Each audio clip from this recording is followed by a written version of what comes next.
Hola, qué bueno encontrarnos para esta charla. Hoy vamos a explorar un aspecto muy particular de la regla de Osha cubana. Nos vamos a enfocar bien en los collares sagrados, los eleques, y también esas pulseras importantes como el ID. La idea es entender un poco mejor su significado, cómo se usan, bueno, según las fuentes que tenemos a mano, y qué reglas o, digamos, consideraciones existen alrededor de ellos. Y para esta conversación tenemos material interesante. Hay unos fragmentos de un foro en línea que es súper valioso porque es gente que lo vive, ¿no? También partes de una tesis académica sobre el illaguaraje y extractos de un texto bastante conocido, La religión, la regla de Osha hispano-cubano. Entonces, el plan es ver qué nos dicen estas diferentes miradas, la académica, la más, digamos, tradicional del texto y la experiencia directa del foro. ¿Qué papel juegan realmente estos collares y pulseras? ¿Son solo adornos, símbolos, algo más? Vamos a revisar qué encontramos sobre su función en las ceremonias y en el día a día. Pero ojo, basándonos solo en lo que dicen estos papeles. Así que bueno, vamos a empezar a desgranar esto. Parece que para mucha gente que se inicia en la regla de Osha, el primer contacto fuerte, esa primera señal de protección o pertenencia, viene justo por objetos como estos, ¿verdad? ¿Cómo describen las fuentes ese momento inicial? Exactamente. Los textos que tenemos sí marcan que hay unos pasos iniciales que son como fundamentales. La tesis académica, por ejemplo, habla de una ceremonia específica, Awoifacan, o mano de Orula. Y es un momento clave, porque según este texto, es ahí donde la persona recibe su ID de Orula. Y es bueno aclarar, como hace la tesis, que el ID es una pulsera, no un collar. En esa misma ceremonia, además, se reciben los orishas guerreros, el Ewa, Ochosi, Ogun, Osun. O sea, es un paquete importante. Y la tesis no solo nombra la ceremonia, sino que explica para qué es, su propósito más hondo, digamos. Dice que con la mano de Orula, uno puede conocer cosas de su destino, recibir consejos para la vida y algo súper importante, saber quién es su orisha tutelar, su ángel de la guarda, como se dice comúnmente. Así que esa pulsera, el ID, no es cualquier cosa. Viene a ser como el símbolo de esa primera conexión sagrada, ¿entiendes? Es el pacto inicial con Orula, con el camino que se empieza. Un marcador, una protección desde el vamos. Entendido. O sea que el ID es como un ancla al principio del camino. Una señal visible de esa conexión y de la guía que se recibe. Es interesante cómo un objeto tan concreto, físico, agarra tanto peso simbólico desde tan temprano. Ahora, mencionaste collares también al principio. ¿Hay ceremonias específicas para ellos en ese inicio o aparecen más adelante en el proceso? Bueno, la tesis menciona otra ceremonia que tiene que ver con collares. Él la llama el rito de lavar collares. No se mete en los detalles de cómo se hace exactamente, pero sí la pone como una liturgia de mayor importancia ceremonial. La ubica al mismo nivel que hacer santo o recibir el cuchillo, o sea, cosas mayores. Incluso da un detalle curioso sobre cómo se hace. Dice que implica canto rítmico, pero sin tambores, solo con palmoteo. Esto ya nos dice algo, ¿no? Que aunque no tengamos aquí la descripción completa, la preparación y consagración de los collares es un ritual con peso propio, no es algo menor. Claro, el hecho de que se nombre junto a ceremonias tan centrales como hacer santo, eso ya le da otra dimensión. Entonces, si el ID marca el comienzo y el lavar collares los prepara, ¿cómo entran en juego los collares en la ceremonia principal, la grande, el cariocha, lo que la gente llama hacerse santo? Las fuentes seguro que hablan de eso. Sí, definitivamente. Y justo ahí, el texto La religión, la regla de Osha hispano-cubano, nos da un detalle que es crucial. Describe un momento muy específico dentro de toda esa iniciación compleja. Lo llama la prendición o imposición del collar de mazo. Ojo, que no es un collar cualquiera, es el collar de mazo, que está ligado al orisha tutelar principal de la persona. Y ponérselo es un rito de pasaje fundamental para el que se está iniciando para el futuro Iyabó. Pero lo más revelador, y esto la fuente lo remarca bien, es cómo conecta la imposición de este collar con el inicio de la regla de silencio para el Iyabó. El texto dice, literal, que a partir de ese momento se impone el silencio. Piénsalo, es potentísimo. El collar no es solo algo que te ponen, es casi como un interruptor ritual. Su colocación marca físicamente el inicio de una nueva etapa, una etapa liminal, de estar como apartado del mundo normal, ¿no? Prepara al iniciado para renacer como sacerdote o sacerdotisa de Osha.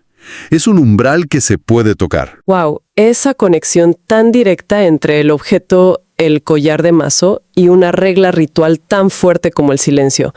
Es impactante. No es solo ropa sagrada, es parte de la maquinaria misma del rito de cambio. Te deja pensando, si ese collar de mazo es tan importante y tan específico del orisha tutelar, ¿cómo se ven? ¿Cómo se distinguen los collares de los distintos orishas? ¿Las fuentes nos dan alguna pista sobre cómo identificarlos visualmente? Sí, justamente el texto hispano-cubano da ejemplos bien concretos. Describe los colores y cómo se combinan las cuentas para algunos orishas. Hay que ser precisos con lo que dice la fuente, ¿eh? Por ejemplo, para Ogún, el orisha del hierro, de la guerra, menciona que su collar lleva cuentas negras y verde claro. Y añade algo interesante, que el morado rojizo también es un color emblemático suyo, aunque no dice si va en el collar estándar o no.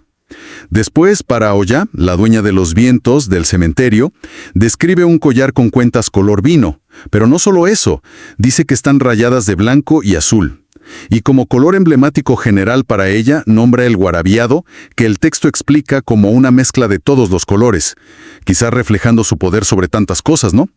Y para Oba, que es una orisha ligada a los ríos, al sacrificio, indica que sus collares son de cuentas color rosado lila. Lo fundamental que se saca de esta fuente es que estos colores y mezclas no son al azar, son como códigos visuales, emblemas directos de cada orisha.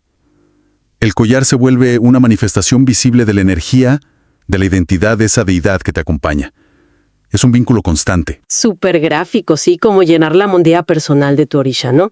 Ahora, ya hablamos del IDE del principio, del collar de mazo en la iniciación, de los colores que los identifican. Pero, ¿qué pasa después de las ceremonias? En la vida normal, con el trabajo, la rutina diaria, ¿cómo se maneja llevar estos elementos sagrados? Las fuentes, sobre todo el foro, seguro que tocan este lado más práctico. Sí, totalmente. Y este es un punto que genera bastante charla y reflexión en el foro de Google Groups que revisamos. Un participante plantea el problema que surge en ciertos trabajos. Menciona específicamente la necesidad que pueden tener algunos practicantes, pone ejemplos como artistas que usan maquillaje, o gente de negocios que tiene que estar dando la mano todo el tiempo de tener que quitarse las manillas de Osha. Probablemente se refiere al IDE y quizás otras pulseras consagradas, ¿no? O incluso los collares. Y este comentario abre una puerta a algo central que tanto él como otro participante recalcan mucho en el foro: la variabilidad de las normas. Lo dejan muy claro, las reglas no son un manual único y súper estricto para todos igual. Insisten en que las prácticas, las exigencias, pueden ser muy diferentes entre distintas casas de santo, lo que ellos llaman ramas o linajes. Existe, según ellos, una adaptación necesaria a cómo es la vida hoy, a las realidades modernas. Que hay que saber distinguir entre reglas que son mandato real de Osha y las que son, inventos de los mayores, quizás para tener más control. Ese es un matiz súper importante que viene de la experiencia de la gente, de los participantes del foro. Reconocer que hay una adaptación, como una negociación entre lo sagrado y lo de todos los días, como la necesidad de ir a trabajar. En el foro también hablan de otras reglas del Iyawo, como vestir de blanco, no dar la mano. ¿Cómo encajan las normas sobre los collares y pulseras en todo ese conjunto de pautas? Exacto. Son parte de un paquete de conducta más grande, diseñado para el tiempo del yaboraje, que dura más o menos un año.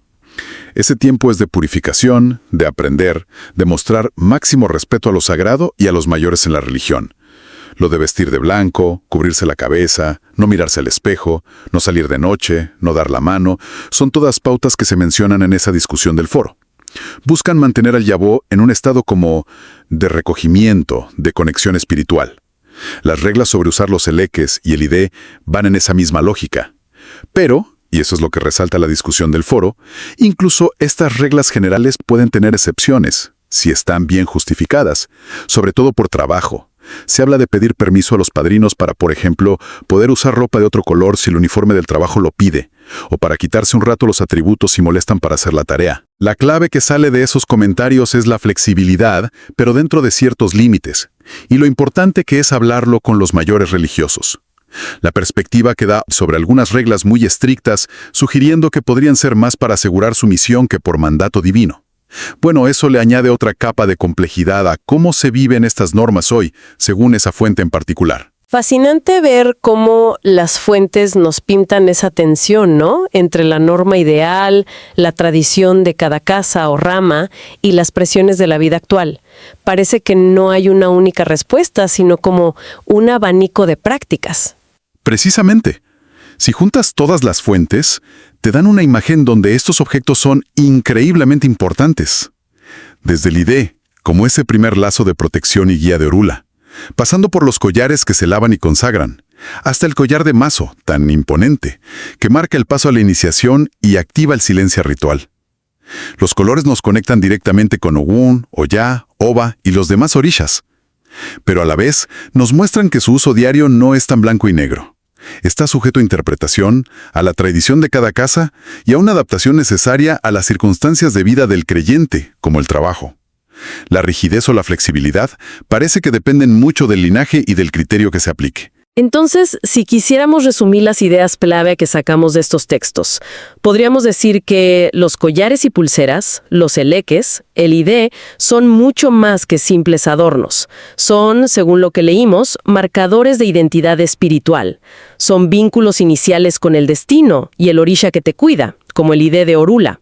Juegan un papel súper activo, transformador, en rituales centrales como la iniciación, con el collar de mazo y el silencio. Funcionan como emblemas visuales, directos, de los orishas a través de sus colores específicos.